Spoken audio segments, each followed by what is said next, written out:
En el marco del seminario Latinoamérica Volver al Futuro, organizado por Moneda Asset Management, el ministro de Hacienda argentino, Alfonso Prat-Gay, dijo que el mandato de cambio entregado al gobierno de Macri busca estabilizar la economía antes de que sucediera lo que todos sabíamos que iba a suceder. En el Hotel W, el economista aseguró que la foto de los errores que cometía Argentina es lo que está pasando hoy en Venezuela y que actualmente su labor se basa en desmantelar los controles de capital que restringían el acceso a créditos internacionales para aumentar la inversión en la economía local.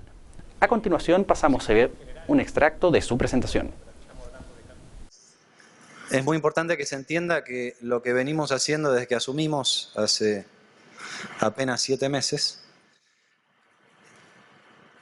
es hacernos cargo de ese punto de partida, de esa situación, ¿no? Nosotros estamos al mismo tiempo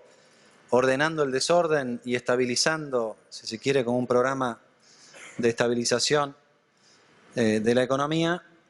pero al mismo tiempo también estamos previniendo o evitando la crisis que inexorablemente hubiera ocurrido si el pueblo argentino no nos pedía el cambio y si nosotros no hubiéramos estado como la alternativa del cambio, como lo ofrecimos durante la campaña. Entonces, en ese sentido es bastante inédito lo que estamos haciendo en Argentina. Y nosotros nos tomamos muy a pecho que lo que estamos haciendo no es una idea que se nos ocurrió a nosotros, es un mandato que nos pide el electorado y es un mandato que en su gran mayoría el electorado ha sabido acompañar y ha sabido aceptar. Nosotros en estos meses hemos tomado muchas medidas, muy a pesar de estos efectos colaterales de un programa de estabilización. Hay un apoyo notable a la gestión del presidente Macri, que está por encima de los 60 puntos. Esto habla también del equilibrio que hubo que hacer, habida cuenta de la herencia que habíamos recibido, muy compleja en lo social, con alrededor de 12 millones de argentinos viviendo por debajo de la línea de la pobreza, inaceptable para un país con la potencialidad que tiene Argentina. La dificultad también legislativa, no tenemos mayoría en ninguna de las dos cámaras, y la dificultad que seguramente ustedes, amigos de Argentina, pero observándola desde afuera, se preguntaban cómo va a ser Macri para gobernar con el peronismo en contra y con los sindicatos del otro lado de la vereda. Bueno, hasta ahora podemos decir que eso no ha sido un problema. Por supuesto que se gobierna todos los días y todos los días estamos en esta nueva etapa del diálogo, de construir, como decía el expositor anterior, no alianzas, sino el consenso necesario para que cada reforma que llevamos al Congreso se pueda aprobar. Mencionaba Pablo la negociación con los acreedores externos que estaban en litigio con Argentina durante 15 años y nosotros eso siempre lo vimos como una necesidad de resolver cuanto antes, porque Argentina necesitaba reacceder al crédito y ese acceso al crédito nos iba a permitir tener una política más gradualista, pero sobre todo nos iba a permitir también que volviera de la mano del crédito a la inversión. Argentina es una economía muy poco apalancada, el sector corporativo argentino tiene muy poca deuda, pero tiene poca deuda porque ha invertido muy poco en los últimos años. Entonces estas dos cosas se conectan en lo que puede ser, al menos durante algún tiempo, un círculo virtuoso. No tiene por qué haber una connotación negativa de la deuda si esa deuda está efectivamente orientada a la inversión y a generar puestos de trabajo. Esta discusión, cuando la llevamos al Congreso, fue entendida, fue interpretada por todos los bloques propios y de la oposición. Una cuestión que creo que es muy importante entender para comprender mejor la dinámica del cambio en Argentina. Cuando fuimos al Congreso, por ejemplo en el Senado, nos enfrentamos con una mayoría del Frente para la Victoria, que es la coalición política de la expresidente Cristina Kirchner, que gobernó durante 12 años, que durante 12 años no se preocuparon ni un segundo de resolver este tema, más bien lo contrario, lo tenían como una bandería de que jamás siquiera iban a evaluar la posibilidad de que en algún momento podían llegar a sentarse a negociar, efectivamente incumpliendo los fallos de la justicia que nosotros elegimos para dirimir eventuales problemas. Lo mismo, esto no era una cuestión sesgada hacia los acreedores externos, lo mismo hizo el kirchnerismo con nuestros jubilados durante tantos años, metiéndose en el bolsillo de las arcas públicas el equivalente a 1 punto del PBI por año, incumpliendo fallos de la Corte Suprema de Justicia y simplemente porque creían que esa era una manera gratis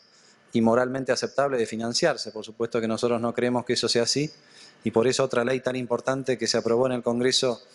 con un consenso casi unánime fue la de reparación histórica de los jubilados. Bueno, conecto estas dos cosas porque es la Argentina que viene a decir la verdad, es la Argentina que viene a dialogar, es la Argentina que quiere recrear los vínculos de confianza, es la Argentina que construye a partir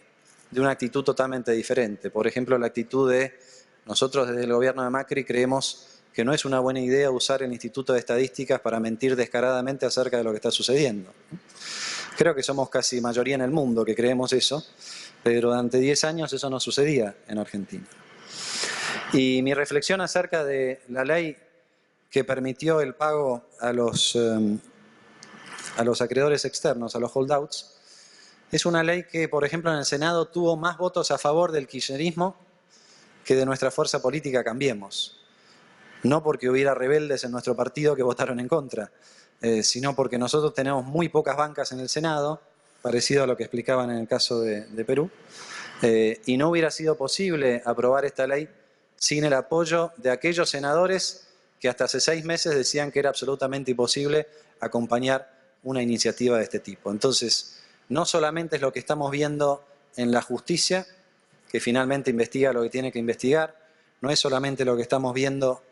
en el Poder Ejecutivo, que quizás es lo que es más visible, también es lo que estamos viendo en el Poder Legislativo.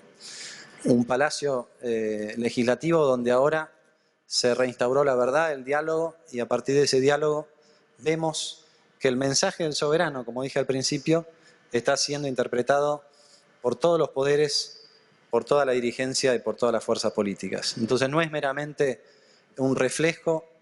o una carambola electoral, es mucho más profundo lo que está sucediendo en Argentina y excede largamente lo que nosotros podamos hacer, que simplemente estamos cumpliendo el mandato que nos dieron de cambiar. A nosotros nos viene como anillo al dedo la experiencia de Venezuela, con perdón de los hermanos venezolanos, ¿no? Porque es la película y la foto de lo que nos hubiera pasado si no cambiábamos el rumbo, ¿no? No tenemos siquiera que explicar el contrafáctico de qué hubiera pasado en Argentina. La foto de los errores que cometía Argentina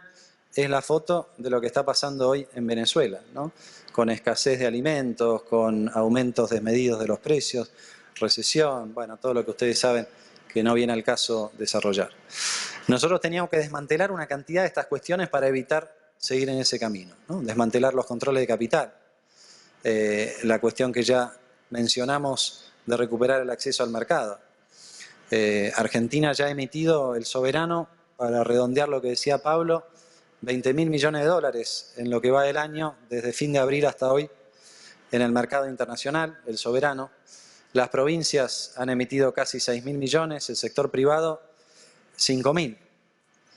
O sea, hemos estado bastante activos,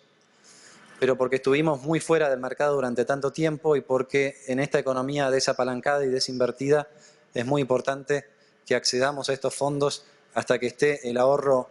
local disponible para este financiamiento. Bueno, esencialmente lo que nosotros heredamos en este capítulo fue inflación reprimida por el tipo de cambio artificial y el impacto que tenía en los precios de sobre todo de los alimentos, pero también reprimida, como lo muestra el segundo cuadro, en términos de que durante años el gobierno anterior no tocó el precio de los servicios públicos, energía y transporte fundamentalmente. En Argentina se había instalado la idea de que la energía era no solamente un derecho, sino que era un servicio gratis, por el cual no había que pagar. ¿Por qué? Porque estaba esta sensación de que nos sobraba la energía y ya que nos sobraba, ¿por qué no gastarla,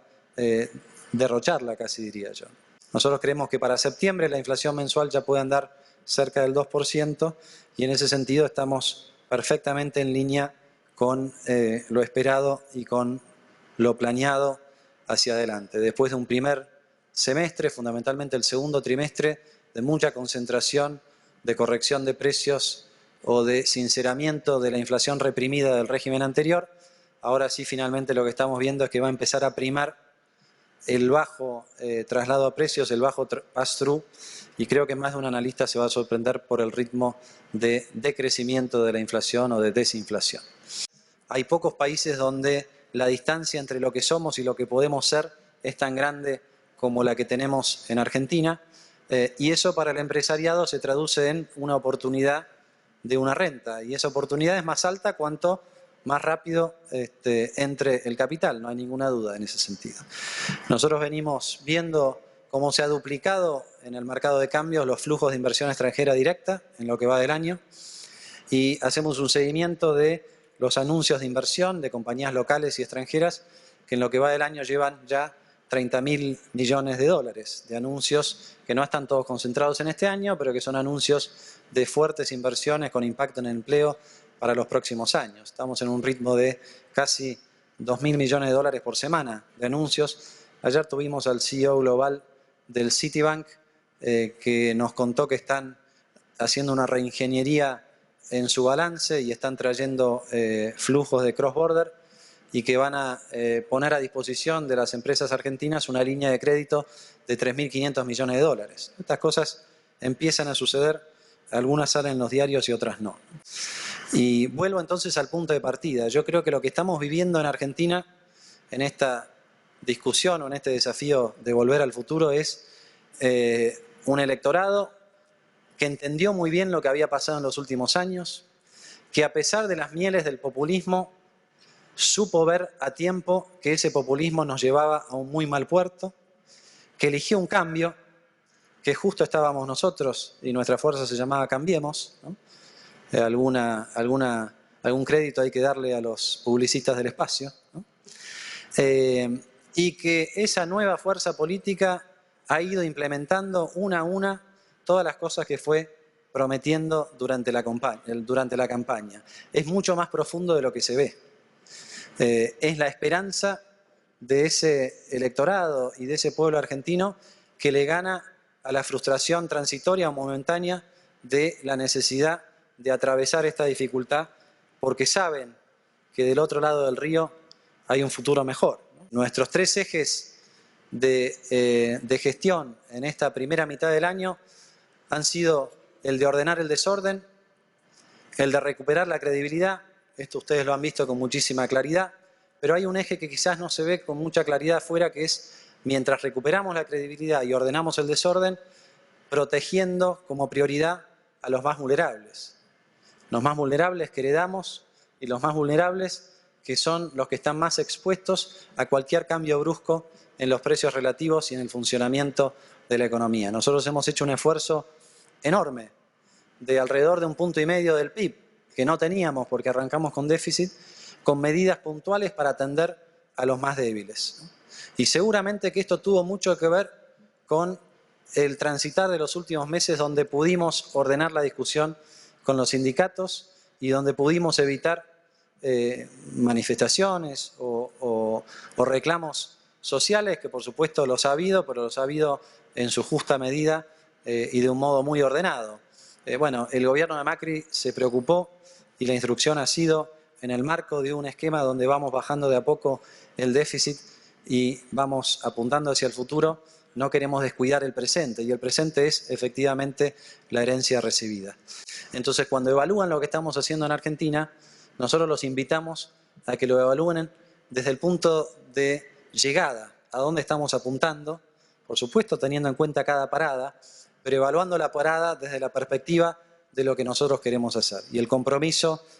de derrotar la inflación en un mandato, de equilibrar las cuentas fiscales en un mandato y de ser absolutamente conscientes de que si logramos eso vamos a su vez restablecer